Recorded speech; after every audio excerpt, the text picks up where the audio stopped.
Якутия – многонациональная республика. Здесь живут и работают люди разных национальностей.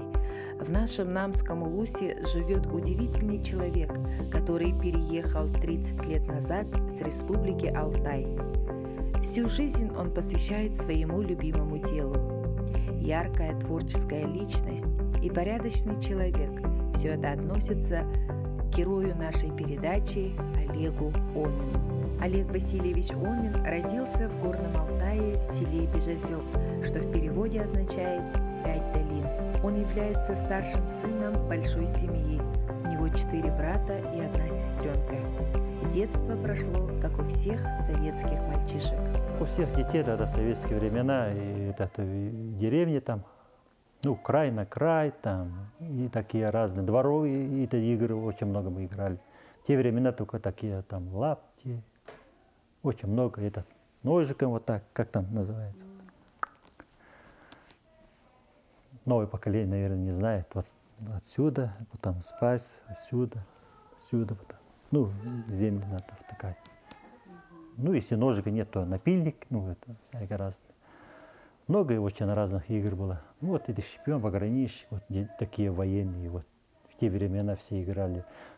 Все мы знали пионеров, героев наизусть. Такие времена были. Патриотическое воспитание тогда было.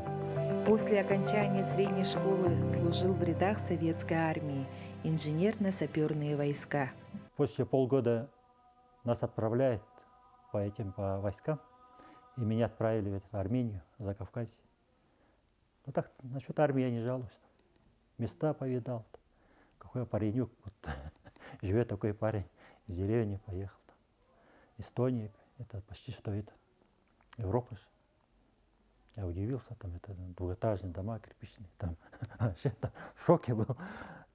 И в войсках я в Армении, Закавказье, гора Арарат, рядом, город Ленинакан, сейчас, по-моему, Гюмри называется.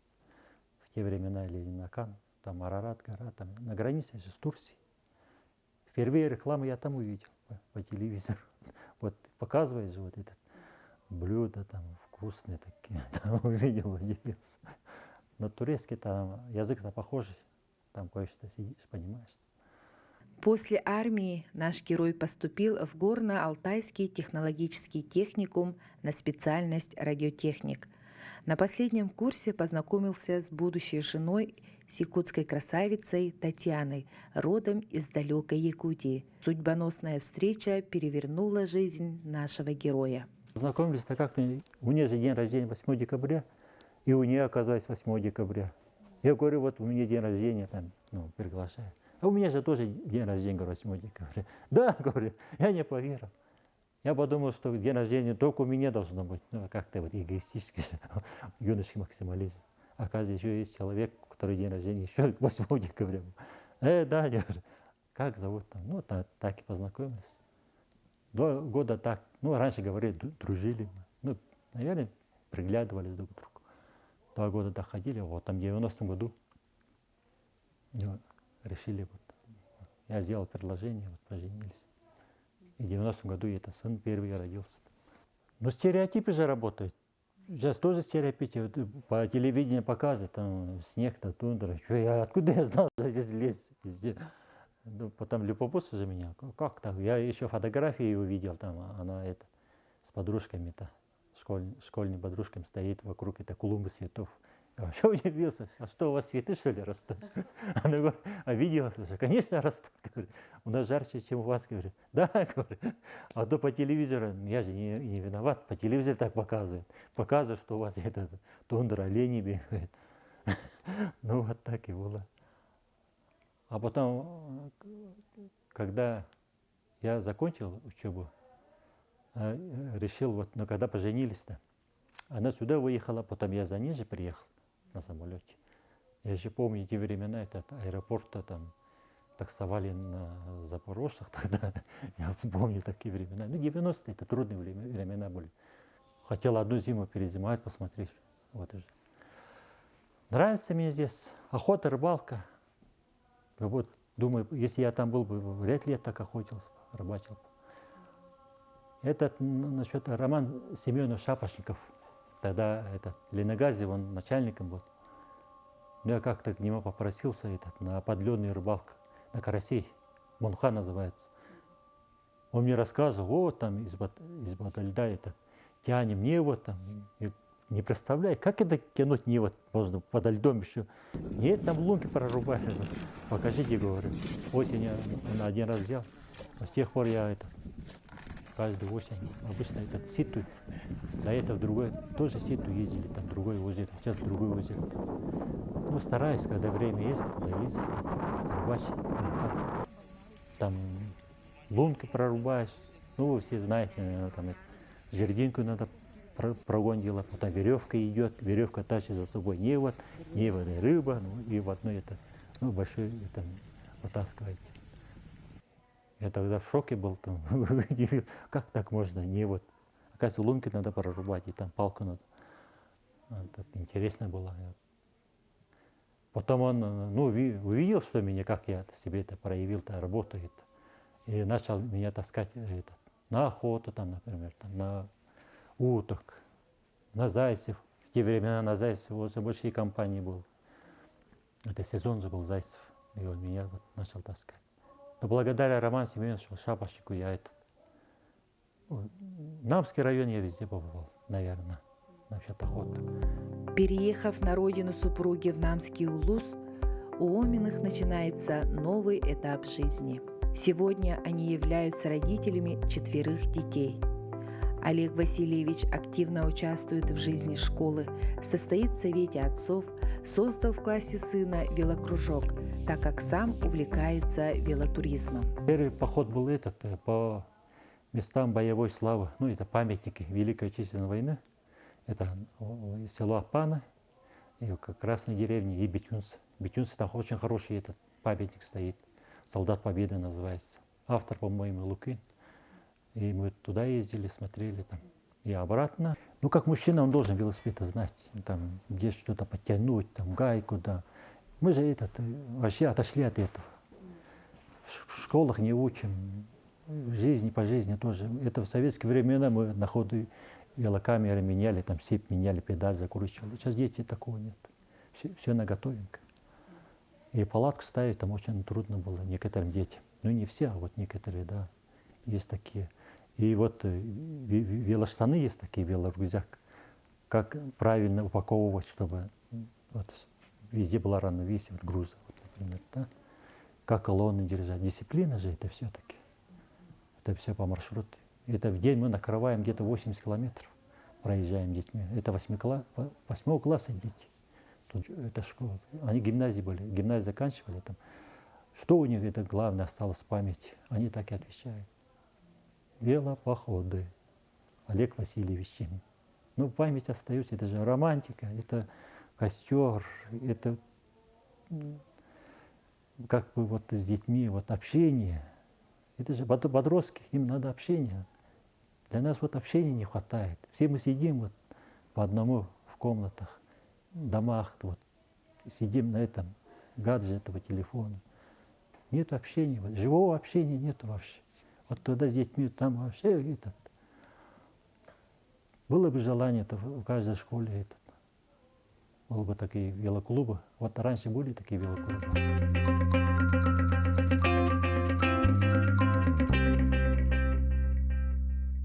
Олег Васильевич Омин один из самых активных коллекционеров нашего улуса. Всегда во всех выставках он с нами выставляет свою коллекцию. Да, он собиратель, так сказать, самоваров. Да. У него различные ключи, да, и книги. Он собирает буквари, которые изданы были в Якутии. У меня один раз был такой проект интересный. Амбары, старинные амбары Намского улуса. Я прямо ездил по селам, фотографировал амбары старые. Ну, людей просил, увидел где-нибудь, Хамааке, например, в этом Никосях. Можно ваш амбар сфотографировать? Но это не старинный амбар, это амбары, наверное, середины прошлого века. Но у них своеобразная архитектура. Очень интересно изучать. Потом я ездил в Красную деревню, там амбары сфотографировал. У меня все эти фотографии есть, но если деньги, да, но если найду, я могу, хороший альбом у меня выйдет. Старинные амбары, вот якутские. И в Бетюнсы я ездил, там улица есть, там Таламбюре, и там есть старинные дома. Скопцов. Там, по-моему, 4 или 5 домов там сохранились. И там на 3 домах сохранились страховое общество Саламандра. 1843 год там написано. 3 таблички, да, сохранились. Одна табличка есть вот местном музее, этом районном, тут на село Намс. А 3 таблички там на месте, там такие есть. Они сохранились. И дома сохранились. У меня есть коллекция самоваров. Ну, по якутской старине у меня много чего есть. Полный комплект. Я могу не хвалюсь. Могу балаган там полностью обустроить. Есть книги, да, вы упомянули, там азбуки, буквари. Азбуки, буквари, по-моему, Якутии только очень мало таких коллекций. 1 или 2. Хорошие коллекции. Вот кратко рассказать, то раньше учебники были, они на века, надолго, потому что вы учились, ваши дети по этой же книге учатся, вы уже автоматически знаете, что там написано. И потом по одной и той же книге вот несколько лет. Это экономия бумаги. Потом передается от старшего брата, младшему брату, от старшей сестры, вот младшему. Все это передается, это учебники. И хорошие книги, там и рисунки такие хорошие были. Не то, что вот нынче там не обидно, но мультяшные, типа вот как бы. А раньше жизненные такие рисунки были. Там охотники, вот, например. Сейчас же нельзя же их. Вот убили медведя. Сейчас нельзя такое рисовать, потому что запрещено. Потому что как бы экология, это Гринпис, это животные. А раньше мы рисовали художник, вот Шапошников, например, Ефим Михайлович Шапошников. И его вот хорошие иллюстрации есть. Жизненные, именно для Якутии. Мальчики идут охотиться, то на уток. Охотник убили медведя. Это же жизненные же варианты. Это все у нас в крови. Это ружье, вот мальчики на охоту ходят. Они же кормились, а сейчас вот нельзя. Охрана животных. Это как-то не стыкуется в наше время. А потом, раньше, если даже взять вот букварь вот русский, вот русского языка, там, мама мыла раму. Это очень хорошие слова. Мама, твоя родная мама. Что делает? Работает. Где работает? Моет раму. Окно. Что такое окно? Это же мир в окружающий вот это окно в окружающий мир. Это же очень хорошее. Это маленький человек через окошко смотрит там на мир, что там, на природу, на двор, там, на свой. Кто там к улице ходит. Там. Раньше так же мы рисовались. Там где-то собака, там конуре. Вот. На рыбалку вот кто-то, сосед вот проехал, машина вот проехала. Это очень хорошие слова. Мама мыла раму. Вот если вот человек рождается, он становится гражданином когда? Гражданином становится он же в школе. С первого букваря человек становится гражданином. С чего начинается Родина? С чего? С картинки в твоем букваре. Сам такой удивительный, общительный и очень много знающий человек.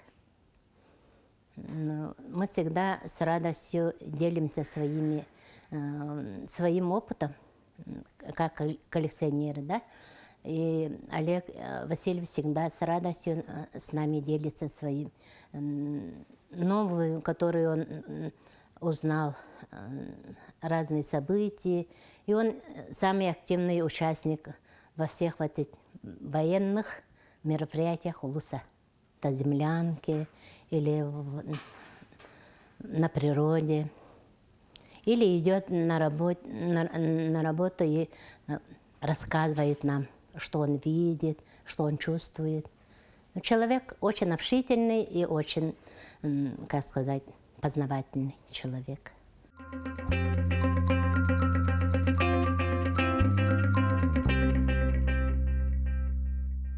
И он как коллекционер, он вообще хороший коллекционер. Помогает нам экспонатами, такими интересными экспонатами. И мы можем покупаться там или обменяться.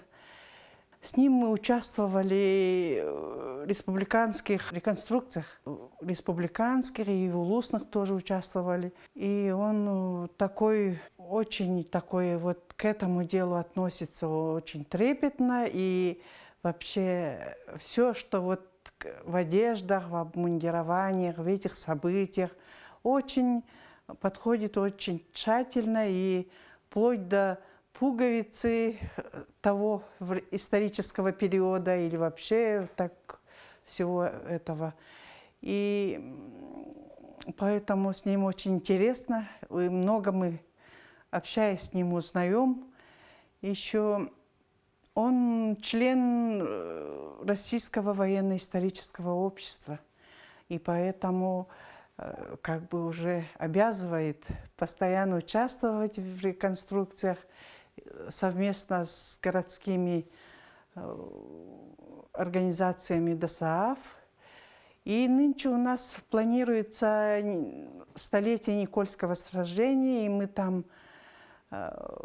наметили, у нас тоже будет реконструкция, и там должны приехать тоже республиканские реконструкции. Это где-то прямо, если собираться, там прямо до 100 человек может собраться. И это будет нынче летом, 23 в конце мая планируем. Угу. И там он, Олег Васильевич, наш главный консультант. Ну, реконструирование это тоже очень интересная тема. Потому что там же не только вот надо ходить в этой форме, там, размахивать там, флагом или шашкой. Там. Надо изучать историю, надо знать, почему так было, почему, из-за чего так получилось. Форму надо изучать, там, вплоть до какой ниточки, до пуговицы надо же. Например, мы реконструируем Великую Отечественную войну, там же там две разные формы было. Одна же форма без погон была до 43-го года. С 43-го года уже начали с погонами, там уже гимнастерка поменялась. Вот эти такие нюансы надо понимать, что вот с погоной, без погон. Там оружие, там надо все это досконально надо знать, изучать. Но очень многие люди это не разбираются. И потом вот патриотически, вот как бы, я имею в виду, ну, это не обязательно, ну, надо бы. Это военные, вот, такое патриотическое движение. Вот. Военный реконструктор – это же человек в военной форме. Он же как бы театральный актер. Человек, он, этот, связь, мост между зрителем вот, и этим же книгой, историей. Этот мост и военный реконструктор, он как артист, актер. Ну, не все же театр ходят. А вот мы же на свежем воздухе играем же, вот как было там. Ну, там правда бывает, там стрельба, пиф-паф. Людей же это интересует. Вот, многие же книги-то не читают же, и многие не знают. А вот если этого моста не будет, то у нас будет вообще пробел в нашей памяти, истории. Поэтому военная реконструкция, вот, и он такую роль выполняет. Хотя маленькая, но большая роль все равно такая. Но мужчин-то надо воспитывать. Вот эти, все это складывается одно в другое. Вот, например, велопоходы, велосипед. Мужчина должен ремонтировать, иметь дело с техникой, знать правила дорожного движения, знать должен дисциплину.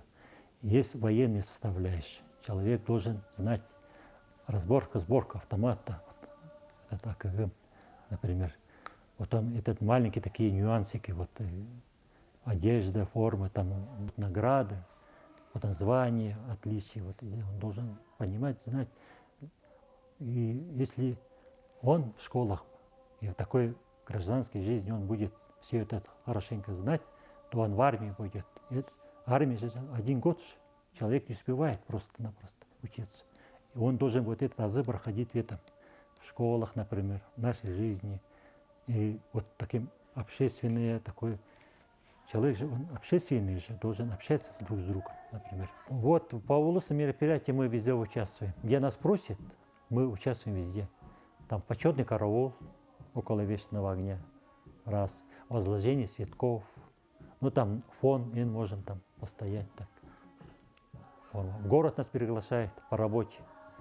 Там тоже фон, возложение цветков. Мы там можем даже сыграть маленький такой эпизодический бой, например. Ну, все есть. У нас снаряжение, все есть.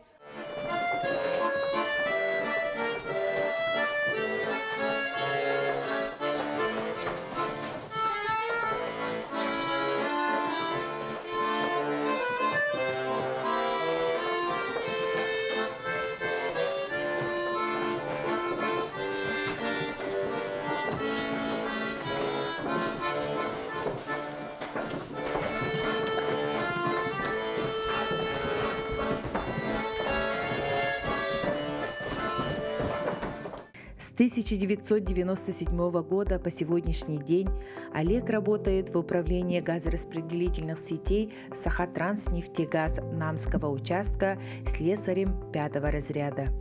За эти 25 лет преданной службы среди коллег является одним из лучших специалистов своего дела. Работаю в газовом участке с 2000 года.